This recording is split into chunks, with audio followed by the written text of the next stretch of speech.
8 is a right to private and family life. That's the one that was used for the Hungary case. It's Tavosky versus Hungary in the European Court of Human Rights 2012. There have been a few other human rights cases in the European Court that have been less successful. So the Hungary case was very good. It says a woman has the right to determine how and where to give birth, including home birth, and that the state must provide for that. When your woman that you're caring for at home, as a doula perhaps, phones up the hospital and they say, "Oh, really sorry, you've picked us on a bad day, we're really busy today." They're busy every day. She can't have the home birth, we've got no midwife to go out, she has to come in. So one of the lawyers at Birth Rights contacted a London hospital and said, "That's breaching her human rights. We will take this case to the European Court of Human Rights. You will be the named defendant." Within minutes or hours, they got an independent midwife to go and do the home birth. The power of knowledge into action. That's why we're having this conversation. Can make a difference. Brexit doesn't affect this because Britain is part of the Council of Europe, and European Court of Human Rights is for all those members, nothing to do with Brexit. We are not out of the European Council. We are always in that. Even if we were, if you and I, if we were talking in a remote country anywhere in the world that's not part of it, everyone's affected by everyone. We have these beautiful interrelationships. And you can say, well, there's a law or something happening in this other country. You know, I could find that Lithuania's got a great law on something, and I could quote that in the English thing, and they say, well, that makes some sense. Even though it's not our law, it's persuasive. So precedent is binding, they have to follow it, but you can have persuasive cases or legal stories from anywhere in the world. And it's very hard for somebody to go against something if it doesn't seem right. Their hands are not tied too much in law. 14, the right to private and family life, we can enjoy that as a clinician, midwife, as a doula, as a human being, and the woman and the partner and the baby have this right to private and family life, so they must be left alone without undue interference. The balance is a state can interfere if they've got reasonable cause, but to do that they would probably have to get a court order, say for a forced caesarean. So generally they cannot go back to when a woman arrives in the hospital, does she consent to everything that's done? We all said no. That's the general state of it. She has a right to her private and family life until she agrees otherwise. 14 is about discrimination. So if you're an independent midwife and you're treated differently, less favourably than other midwives, or if you're a midwife and you're treated less favourably than nurses by the same regulator, and you can show how you are treated less favourably, that is a breach of your human rights. 14 is always an add-on to a bigger cause of action.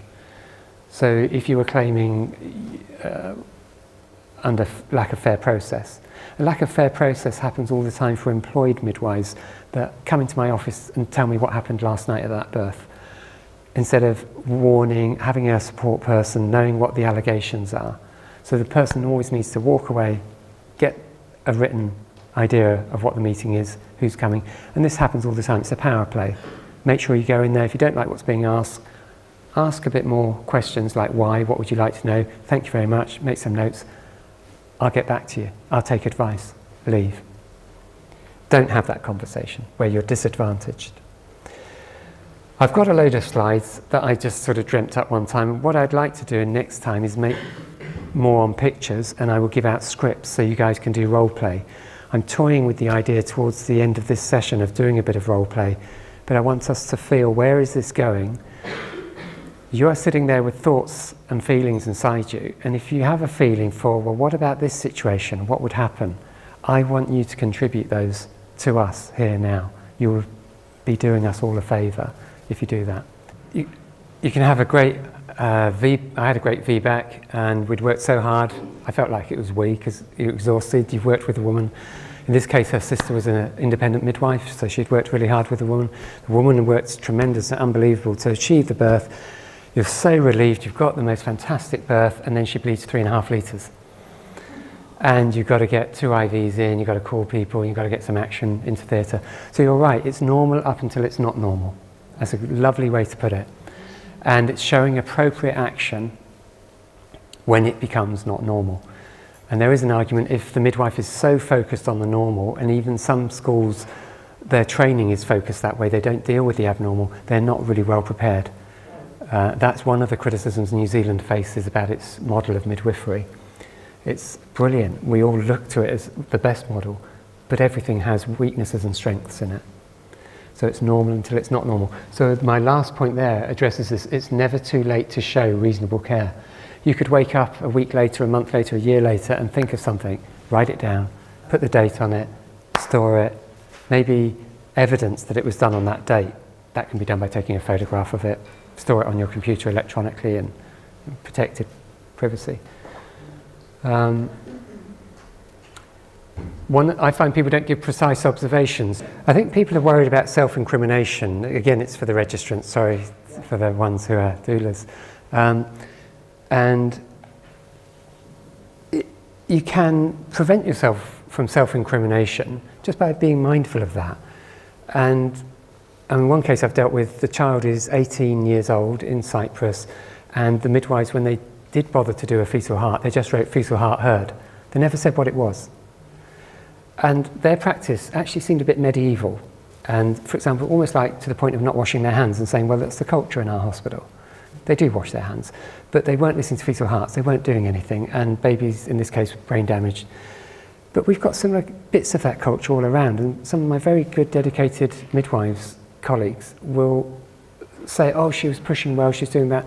But they didn't manage to get in and write the fetal heart or do a blood pressure or a blood sugar when they know that the woman's got issues with blood pressure or blood sugar. So they can't really demonstrate safe practice, and they're open to accusations. So, yeah, we're talking about litigation of things again.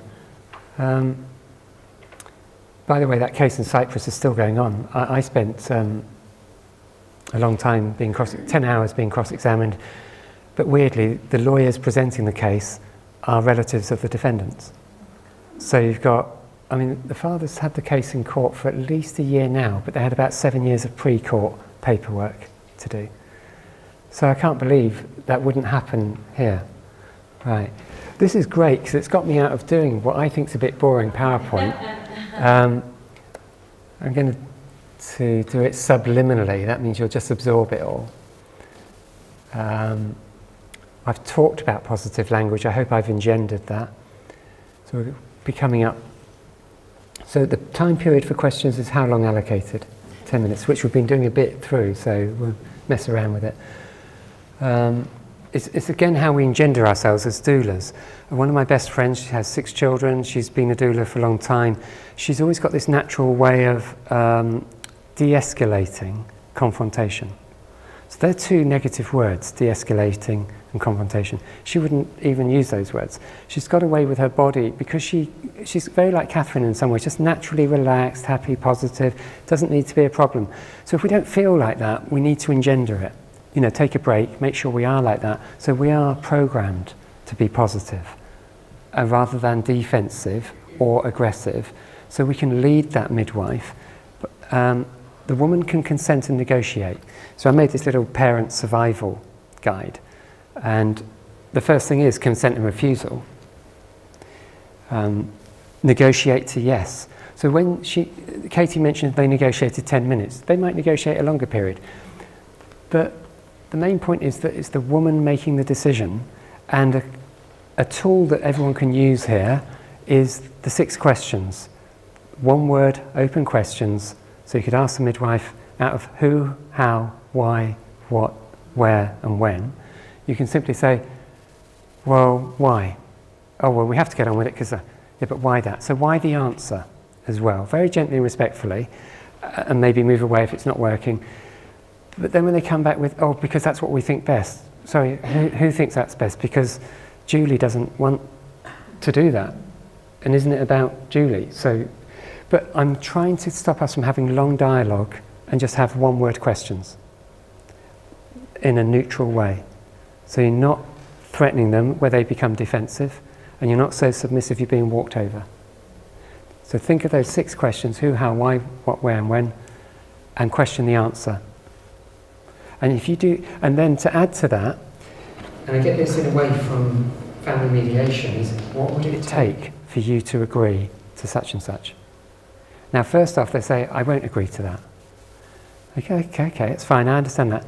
but what would it take if you were to agree to that? You've just asked the same question they've said they're not going to answer and they're not going to change. The second time, you're giving them a chance to reflect that, well, in a hypothetical situation, I suppose she could go 2 hours, but we're not going to do that here because we've got a busy delivery suite.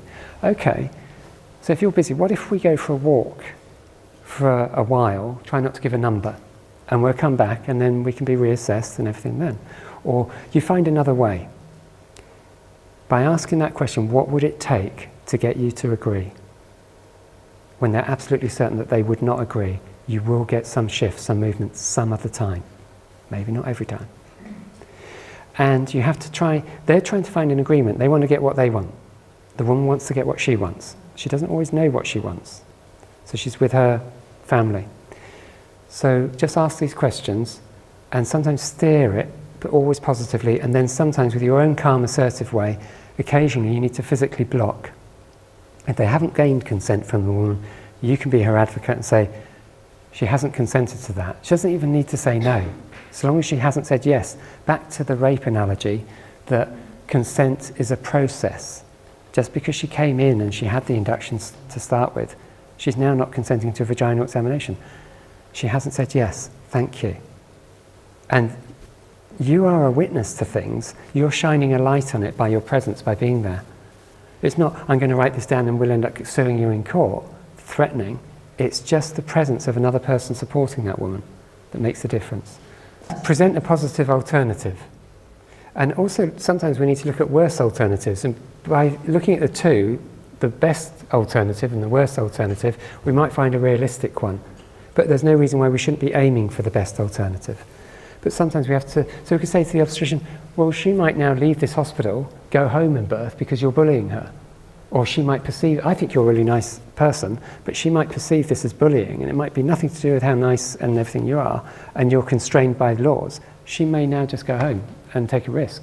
So for us to keep this woman here and work well with her, I think she might stay if we give her, well, if we listen to her and respect her. And that gets him off the hook. I'm saying him because we've got this general analogy of medical obstetricians being men.